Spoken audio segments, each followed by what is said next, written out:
نحمده ونصلي على رسوله الكريم أما بعد فأعوذ بالله من الشيطان الرجيم بسم الله الرحمن الرحيم قل إن كنتم تحبون الله فاتبعوني يحببكم الله ويغفر لكم ذنوبكم والله غفور رحيم وقال رسول الله صلى الله عليه وسلم من وقر صاحب بدعة فقد أعان على هدم الإسلام দক্ষিণ বাংলার ঐতিহ্যবাহী জামিয়া আরাবিয়া আশরাফুল উলুম মাদ্রাসার কর্তৃক আয়োজিত আজকের এই সেমিনারে উপস্থিত সম্মানিত সভাপতি উন্নয়ন নিষ্ঠার মাইলফলক আদালতের মূর্ত প্রতীক ন্যায় প্রতীক ইনসাফি জ্ঞান বিজ্ঞানের উজ্জ্বল নক্ষত্র বিজ্ঞ বিচারক মণ্ডলী ও সুদক্ষ পরিচালক ও আমার সামনে উপবিষ্ট সবুজ বাংলার দূর দূরান্ত থেকে আগত এক জাগ এই পশু ভাইরা সকলকে আমার অন্তরের অন্তঃস্থল থেকে আন্তরিক শুভেচ্ছা ও অভিনন্দন জানিয়ে শিরক কুফর ও বিদআতের সয়লাবে বেশি অধপতিত এই সমাজকে আল্লাহর ফুয়ারার দিকে পরিচালিত করতে জাতির আগামী দিনের রাহবার এক জাগ তরুণ প্রজন্মের বলিষ্ঠ বিবেক জাগ্রত করার মানুষে রব্বে কারিমের তৌফিকে জশ্নে জুলুসে ঈদ মিলাদুন নবী সাল্লাল্লাহু আলাইহি ওয়াসাল্লাম ও ইসলামের দৃষ্টিভঙ্গি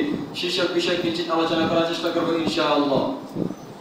প্রিয় উপস্থিতি, আমাদের দেশে রবিউল আউয়াল মাসে বিপুল উৎসাহ ও উদ্দীপনার সাথে ঈদ মিলাদুন নবী পালিত হয়ে থাকে। বিশেষত এই মাসের 12 তারিখে এক আনন্দ মিছিল বের করা হয় যাকে জশ্নে জুলুসে ঈদ মিলাদুন নবী বলা হয়। জশ্নে জুলুসে ঈদ মিলাদুন নবী এর অর্থ নবী সাল্লাল্লাহু আলাইহি ওয়াসাল্লাম এর জন্মানন্দের শুভযাত্রা। ইসলামের দৃষ্টিতে এর বিধান হলো প্রচলিত জশ্নে জুলুসে ঈদ মিলাদুন নবী শরীয়ত বিরোধী কাজ তথা বিদআত, কারণ শরীয়তের অন্যতম 4টি দলিল কোরআন হাদিস ইজমা ও কিয়াসের কোথাও এর আলোচনা নেই। তাছাড়া রাসূল সাল্লাল্লাহু আলাইহি ওয়াসাল্লাম এর নবুয়তের 23 বছর, খেলাফতের রাশিদার 30 বছর, প্রায় 110 হিজরি পর্যন্ত তাবেঈদের যুগে এবং 170 হিজরি পর্যন্ত তাবেঈদের যুগে, এমনকি 220 হিজরি পর্যন্ত তাবেঈদের যুগে, এমনকি আইএমএ মুস্তাহিদিন বড় বড় মুহাদ্দিসগণের যুগে এর কোনো অস্তিত্বই ছিল না। প্রিয় উপস্থিতি, ইসলামের ইতিহাস পাঠ করলে দেখা যায় যে 604 হিজরি মোতাবেক 1213 খ্রিস্টাব্দে ইরাকের মুসলিম শহরে আবু সাঈদ মুজাফফরউদ্দিন কুফরি ইবনে ইরবিল নামক এক অপূর্ব বাদশা ও তার সহযোগী প্রবৃত্তি পূজারী দরবারি আলেম আবুল ফাত্তাহ উমর ইবনে হাসান ইবনে দাহিয়া সর্বপ্রথম মিলাদুন নবী নামে অনুষ্ঠানের আয়োজন করে। এই মিলাদের রসম প্রথা যখন চালু হয় তখন তা প্রাইভেট সম্মেলন পর্যন্ত সীমাবদ্ধ না থেকে জনসাধারণের মধ্যে বিস্তার লাভ করে এবং পর্যায়ক্রমে মিলাদুন নবীর সাথে ঈদ যুক্ত হয়ে ঈদে মিলাদুন নবীর উদ্ধারণ করে। অথচ মুসলমানদের জন্য সারা বছর শুধুমাত্র 2 দিনকে ঈদের দিন ধার্য করা হয়েছে। সুতরাং নিজের মন গড়া আরেকটি ঈদ উদযাপন করা তা ধর্মের নামে ভণ্ডামির বাটপাড়ি ছাড়া কোনো কিছুই নয়। এটা একটা বিদআত। আর বিদআত সম্পর্কে রাসূলুল্লাহ সাল্লাল্লাহু আলাইহি ওয়াসাল্লাম ইরশাদ করেন, কুল্লু মুহদাসাতিন বিদআহ ওয়া কুল্লু বিদআতিন দালালাহ ওয়া কুল্লু দালালাতিন ফিন-নার। প্রত্যেক নব উদ্ভাবিত কাজই বিদআত, আর প্রত্যেক বিদআতই গোমরাহি, আর প্রত্যেক গোমরাহি জাহান্নামী। রাসূলুল্লাহ সাল্লাল্লাহু আলাইহি ওয়াসাল্লাম আরো ইরশাদ করেন, মান ওয়াক্কারা সাহিবা বিদআতিন ফাকাদ আ'আনা আলা হাদামিল ইসলাম। যে ব্যক্তি বিদআতকে সম্মান করলো সে ইসলামকে ধ্বংস করার জন্য সাহায্য করলো।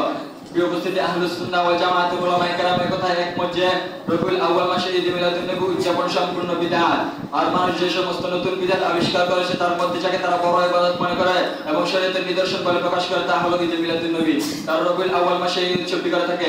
আর এর ব্যাপারে বাস্তব কথা হলো এটা একটা বিদআতি কাজ ছাড়া কিছুই নয়। কিন্তু দুঃখজনক হলো সত্য যে আজকে আমাদের দেশে একদল ভণ্ড পীরেরা নিজেদের ঈমান ইসলামকে জলাঞ্জলি দিয়ে ব্যবসার ধান্দাবাজি খ্রিস্টানদের এজেন্ট হিসেবে দেওয়ানবাগী আটরশি চন্দ্রপুরী মাইজভান্ডারী সহ অসংখ্য ভণ্ডের দলেরা রবিউল আউয়াল মাসে ঈদ মিলাদুন নবী উদযাপনের মাধ্যমে দেশের সরল মনা মুসলমানদের ঈমান আকীদা ধ্বংস করে তাদেরকে জাহান্নামের অতল গহরে নিমজ্জিত করছে।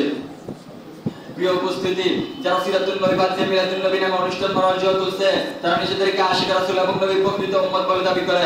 আর যারা ঈদ মিলাদুন নবী পালন করে না তাদেরকে নবীর দুশমন বলে গালি দেয়। কিন্তু ইতিহাস সাক্ষী 12 রবিউল আউয়াল নবী সাল্লাল্লাহু আলাইহি ওয়াসাল্লাম এর জন্ম তারিখ নিয়ে বিভিন্ন মতভেদ রয়েছে, কারণ সে সময় আরবের লোকেরা নিজেদের জন্ম তারিখ মনে রাখতো না। আর এবারে সকলে একমত যে হুজুর সাল্লাল্লাহু আলাইহি ওয়াসাল্লাম এর মৃত্যু 12 রবিউল আউয়ালে হয়েছিল, কারণ হুজুর সাল্লাল্লাহু আলাইহি ওয়াসাল্লাম এর মৃত্যুর সময় একজন নয় দুইজন নয় লক্ষাধিক সাহাবী সেখানে উপস্থিত ছিলেন।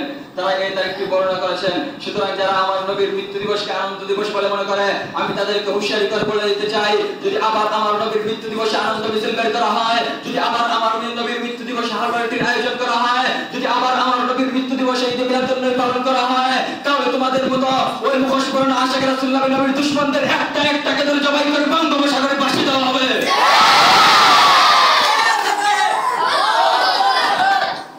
প্রিয় উপস্থিতি, যারা ঈদ মিলাদুন নবী উদযাপনের মাধ্যমে নিজেদেরকে আশিক রাসূল বলে দাবি করে, আমি তাদেরকে বলে দিতে চাই, যখন আমার নবীকে গালি দেওয়া হয় তখন তোমাদের মতো আশিক রাসূলের কোথায় থাকে? যখন আমার নবীকে বিরুদ্ধে যখন আমার নবীকে ব্যঙ্গ করা হয় তখন তোমাদের মতো আশিক রাসূলের কোথায় থাকে? যখন আমার নবীর বিরুদ্ধে কথা বলা হয়, যখন আমার নবীর হজের বিরুদ্ধে আব্দুল্লাহ ইবনে মুতসিফ কুলাঙ্গারের দল একত্রিত করে, তখন তোমাদের মতো আশিক রাসূলরা কোথায় থাকে? তখন তোমাদের ভালোবাসার বাণী।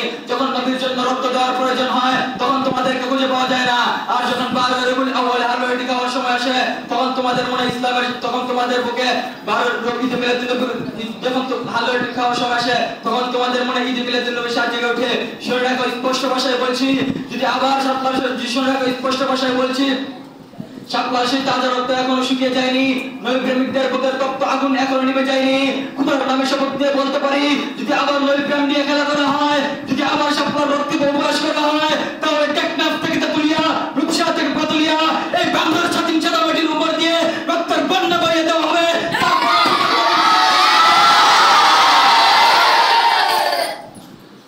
উপস্থিতি শুধু তাই নয়, তারাই রাষ্ট্রীয়ভাবে ঈদ মিলাদুন্নবী উদযাপনের জন্য আবেদন করেছে। আমি বর্তমান সরকারকে বলবো, প্রয়োজন হলে এই বাংলার ভূখণ্ডের উপর লাশের পাহাড় হয়ে যাবে, রক্তের নদী বয়ে যাবে, তারপরে হকানি ওলামায়ে কেরাম এই বাংলার জমিনে থাকা অবস্থায় তাদেরকে রাষ্ট্রীয়ভাবে ঈদ মিলাদুন্নবী উদযাপনের অনুমতি দেওয়া হবে না।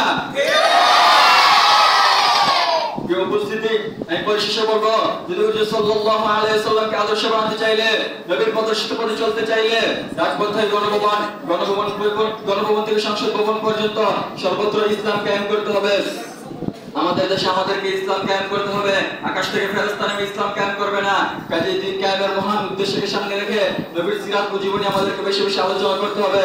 নবীর সিরাত ও জীবনী 26,000 বর্গ মাইল পর্যন্ত প্রতিটি ইঞ্চিতে ইঞ্চিতে প্রতিটি কোণায় কোণায় পৌঁছে দিতে হবে। তাহলে এই বাংলার জমিনে ইসলাম কায়েম হয়ে এদেশে ইসলামী পতাকা উঠবে ইনশাআল্লাহ।